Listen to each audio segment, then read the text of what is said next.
সম্মানিত দর্শক, ইরান কি যুদ্ধে জিতে যাচ্ছে? সর্বশেষ যুদ্ধের পরিস্থিতি কি? আর দেশের যে চলমান জ্বালানি সংকট, পেট্রোল পাম্পগুলোতে মানুষের ঘন্টার পর ঘন্টা লাইন দিয়ে তেল নিতে হচ্ছে, এর থেকে পরিত্রাণের উপায় কি? প্রথমেই আলোচনা করব ইরান যুদ্ধের সর্বশেষ পরিস্থিতি। যুদ্ধে কিন্তু ইরান এখন খুব সুবিধাজনক অবস্থানে আছে।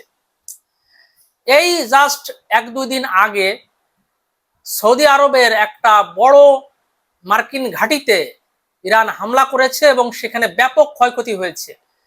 ইরান বলছে যে আমরা 500 মার্কিন সেনার উপর হামলা করেছি এবং হামলাটা এত জোরদার ছিল যে তাদের হতাহতদের দেহ বা অন্যান্য ধ্বংসাবশেষ সরায় নিতে কয়েক ঘন্টা পর্যন্ত সময় লাগছে।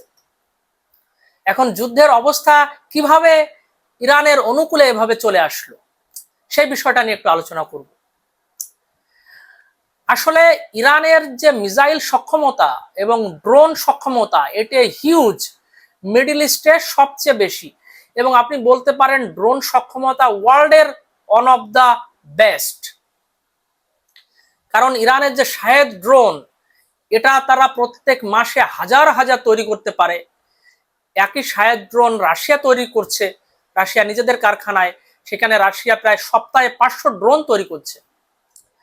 তো এই ড্রোন তো ইরানের লাইসেন্স থেকেই তৈরি হচ্ছে, এবং খবর আসছে যে এই ড্রোন ইরানকে রাশিয়া সরবরাহ করছে। এটা করতেই পারে, কারণ তারা তাদের স্ট্র্যাটেজিক মিত্র, এবং ইরানের লাইসেন্সেই রাশিয়া ড্রোন রাশিয়ায় তৈরি করছে। আর এদিকে আমেরিকা বা ইসরায়েলের প্যাট্রিয়ট বা আয়রন ডম যে অ্যান্টি মিসাইল সিস্টেম, সেটার ইনসেপ্টর কিন্তু শেষ হয়ে আসছে। কারণ গত প্রায় 3 সপ্তাহেরও বেশি সময়ের যুদ্ধে হাজার হাজার ইনসেপ্টর ব্যবহার করা হয়েছে। ইনসেপ্টরগুলো খুবই ব্যয়বহুল। এক একটা ইনসেপ্টরের প্রাইস প্রায় $1 মিলিয়ন বেশি। এটার একটা সীমাবদ্ধতা আছে, ইনসেপ্টর কিন্তু অগণিত নয়। সেই ইনসেপ্টর ওদের প্রায় শেষ হয়ে আসছে। এটার প্রমাণ হচ্ছে এখন বিভিন্ন আমেরিকার যে মিডল ইস্টের ঘাঁটি এবং ইসরায়েলের বিভিন্ন লক্ষ্যবস্তুতে ইরান কিন্তু সহজে হামলা করতে পারছে, এবং ক্ষয়ক্ষতি অনেক হচ্ছে। সবগুলো কিন্তু ইন্টারসেপ্ট করতে পারছে না। এটাই প্রমাণ করে যে ওদের ইন্টারসেপ্টর অনেক কমে আসছে। এখন আমেরিকা বা ইসরায়েলের অবস্থা কি? আমেরিকা ইসরায়েল তাদের বড় ধরনের এয়ার পাওয়ার রয়েছে, তারা নির্বিচারে ইরানে হামলা করে যাচ্ছে, এটাও সত্য। এবং তারা সর্বশেষ যে হুমকি দিয়েছে যে ইরানের energy infrastructure, energy grid, power plant, এইগুলো ডিস্ট্রাকশনের একটা হুমকি তারা দিয়ে রেখেছে, সেটা এখনো বাস্তবায়ন করে নাই। তার প্রত্যুত্তরে ইরান বলেছে যে এটা যদি করা হয় তাহলে পুরো মিডল ইস্ট আমরা অন্ধকার করে দিব, আমরা মিডল ইস্টের যেসব ইনফ্রাস্ট্রাকচার আছে, এনার্জি, সেগুলো আমরা ডিস্ট্রয় করে দিব। এগুলো কিন্তু ইরান করতে পারবে, কারণ ইরানের যে মিসাইল এবং ড্রোন, এটা ঠেকানোর সক্ষমতা এখন ইসরায়েল এবং আমেরিকার খুব সীমিত হয়ে আসছে। সাম্প্রতিক যে ডেভেলপমেন্ট, সেটা হলো খবর আসছে যে আমেরিকা ল্যান্ড ইনভেশনের প্রস্তুতি নিচ্ছে। এই খবর যেটা আসছে, এটা নিয়ে আমেরিকাও দেখলাম অনেক প্রতিক্রিয়া হয়েছে। তাদের রাজনীতিকেরা বা বেশিরভাগ জনগণ এই ল্যান্ড ইনভেশনের বিরুদ্ধে। আর রিপোর্টে যেটা আসছে, আমেরিকা মূলত ইরানের যে সবচেয়ে গুরুত্বপূর্ণ খার্গ আইল্যান্ড, যেটা থেকে ইরানের 90% তেল এক্সপোর্ট হয়, ওই খার্গ আইল্যান্ড দখলে নিতে চায় ল্যান্ড ইনভেশন করে। কিন্তু সেটা কিন্তু সোজা কাজ হবে না, কারণ ইরানের 1 মিলিয়নের উপর সৈন্য রয়েছে। তারা ওইটা তো ডিফেন্ড করার চেষ্টা করবে, এবং তারা অলরেডি সারা দেশে সৈন্য মোবিলাইজ করে দিয়েছে। কারণ রিপোর্ট আসছে আমেরিকা ল্যান্ড ইনভেশনের প্রস্তুতি নিচ্ছে এই রিপোর্টের পরিপ্রেক্ষিতে। এখন এটা কি আমেরিকা সাকসেস হবে? আমার মনে হয় আমেরিকার সাকসেস হওয়ার যে চান্স, সেটা কিন্তু খুবই কম। কারণ মিলিটারি স্পেশালিস্ট বা ওয়ার স্পেশালিস্ট যারা, তারা কিন্তু বলে যে কোনো দেশে যদি আপনি ল্যান্ড ইনভেশনের ভিক্টরি নিতে চান, তাহলে আপনার অলমোস্ট ডাবল সৈন্য ডিপ্লয় করতে হবে। মানে যে দেশে আপনি আক্রমণ করছেন তাদের যে সৈন্য আছে তার চেয়ে ডাবল। এখন ইরানের প্রায় 1 মিলিয়নের উপর সৈন্য রয়েছে। তো এখানে কি আমেরিকা 2 মিলিয়নের উপর সৈন্য ডিপ্লয় করতে পারবে? পারবে না। কারণ ইসরায়েলের আছে মাত্র 1.5 লাখ সৈন্য, আর আমেরিকার তো 2 মিলিয়ন সৈন্য ডিপ্লয় করতে হলে আমেরিকা থেকে সব সৈন্যই প্রায় নিয়ে আসতে হবে। এটা কি সম্ভব? এটা সম্ভব না। আটলান্টিকের ওপারে হাজার হাজার কিলোমিটার দূর থেকে। হ্যাঁ, আর একটা ব্যাপার হতে পারে, তারা যে নির্দিষ্ট খার্গ আইল্যান্ড দখল নিতে চাচ্ছে, ওটা দিয়ে হয়তো অল্প সৈন্য ব্যবহার করলে তারা মনে করছে হয়ে যেতে পারে, কিন্তু সেটাও কিন্তু অসম্ভব। কারণ সৈন্য নামাবেন তখন তো ইরান হাজার হাজার প্রয়োজনে লাখো সৈন্য ওই আইল্যান্ডে ঢুকাবে এটা ডিফেন্ড করার জন্য। তাহলে আপনি 5-10 হাজার সৈন্য দিয়ে কি লাখো সৈন্য মোকাবেলা করতে পারবেন? পারবেন না। তো হিসাব হচ্ছে আমেরিকা যতই চেষ্টা করুক, ল্যান্ড ইনভেশনে তাদের সাকসেস হওয়ার সম্ভাবনা কিন্তু খুবই কম। এবং যুদ্ধে স্ট্র্যাটেজিক্যালি এখন ইরান কিন্তু সুবিধাজনক অবস্থানে রয়েছে। হ্যাঁ, তাদের ইনফ্রাস্ট্রাকচার বা সবকিছু প্রচুর ক্ষয়ক্ষতি হয়েছে, কিন্তু তারা সুবিধাজনক পর্যায়ে, কারণ তারা এখন ইচ্ছামতো আমেরিকান ঘাঁটি এবং ইসরায়েলের লক্ষ্যবস্তুতে হামলা করতে পারছে। এখন এর কারণে যুদ্ধ বন্ধ করার জন্য উল্টা আমেরিকা বা ইসরায়েল পাগল হয়ে গেছে যে ইরানের সাথে একটা ডিল করে একটা সেফ এক্সিট নেওয়া যায় কিনা, কিন্তু সেটাও সহজে হবে না। কারণ হচ্ছে এই সুবিধাজনক অবস্থা থেকে ইরান এখন পিছু হটবে না। ইরান চাইবে যে তাদের ফেভারে কোনো ডিল করে তারা পিছু হটবে, যে তাদের নিষেধাজ্ঞা সব তুলে নেওয়া হোক, বা পারমাণবিক যে সকল বিদ্যুৎ কেন্দ্র আছে বা রিসার্চ আছে এইগুলোর পর যে নিষেধাজ্ঞা এইগুলো তুলে নেওয়া হোক।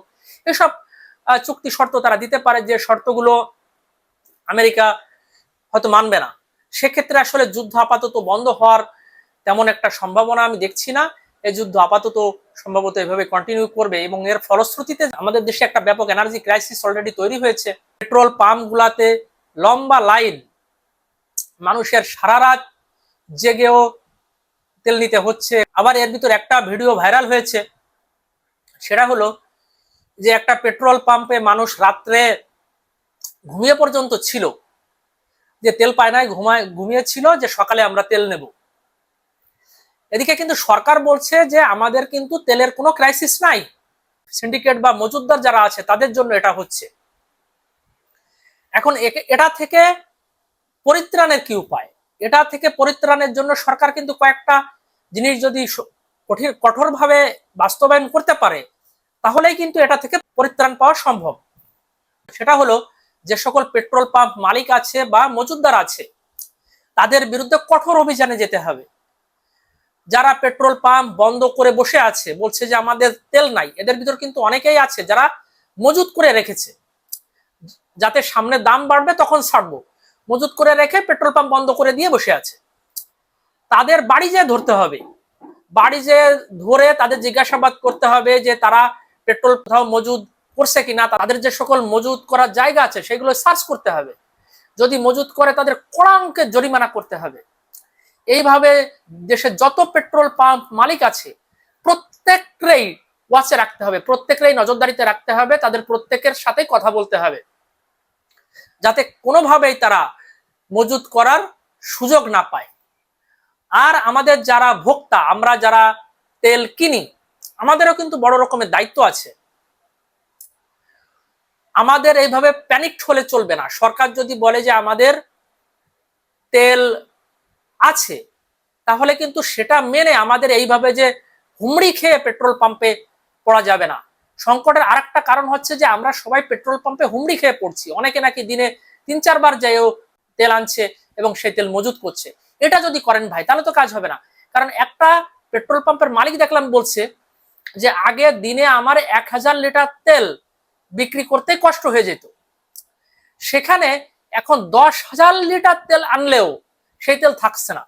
এরকম করলে তো ভাই সংকট কোনোভাবেই কাটবে না। আপনারা পেট্রোল পাম্পে এভাবে হুমড়ি খাবেন না। সরকার যদি বলে সংকট নাই, সরকার যদি পেট্রোল পাম্প মালিকদের কড়াকড়ি দিয়ে যদি তাদের মজুদ করা বন্ধ করতে পারে এবং আপনারা যদি হুমড়ি খেয়ে না পড়েন, তাহলে কিন্তু তেলের সংকট আর থাকবে না। দেখুন, তেলের সংকট কিন্তু ইন্ডিয়াতে হচ্ছে না। ইন্ডিয়াতে এভাবে পেট্রোল পাম্পে মানুষ এত ভিড় করছে না, যার কারণে ওইখানে কিন্তু তেলের তেমন একটা সংকট নেই। ওইখানে এলএনজির একটা সংকট আছে, রান্না করার যে গ্যাস। তো আমাদের ভোক্তা হিসেবে আমাদেরও দায়িত্ব আছে যে আমরা প্যানিকড হয়ে যেন ওভার পারচেজ না করি এবং আমরা ভোক্তারাই যেন মজুদ না করি। আর সরকার আরেকটা জিনিস যেটা করতে পারে সেটা হলো পেট্রোলের দাম কিছুটা বাড়ানো। ইন্ডিয়াতে কিন্তু তেলের দাম কিছুটা বাড়ানো হয়েছে। কারণ হচ্ছে আপনি যখন তেলের দাম কিছুটা বাড়িয়ে দেবেন, তখন কিন্তু পেট্রোল পাম্প মালিকদের মজুদ করার যে প্রবণতা, এটা কিন্তু কমে যাবে। কারণ বৈশ্বিক বাজারে তো তেলের একটা সংকট আছে, আমাদেরও সামনে সংকট হওয়ার সম্ভাবনা। সেক্ষেত্রে মার্কেটের ডিমান্ডের সাথে দাম যদি কিছুটা অ্যাডজাস্ট করা হয়, ইন্ডিয়াতে কিন্তু কিছুটা অ্যাডজাস্ট করা হয়েছে লিটারে 5 টাকা বা এরকম, আপনি যদি দামটা এভাবে কিছুটা অ্যাডজাস্ট করেন তাহলে কিন্তু যারা পেট্রোল পাম্প মালিক আছে তাদের মজুত করার প্রবণতা কিন্তু কমে যাবে।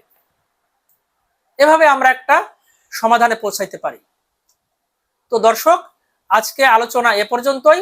এই আলোচনা আপনাদের কেমন লাগলো আপনারা কমেন্ট বক্সে জানান। সবাই ভালো থাকবেন, সবাইকে ধন্যবাদ।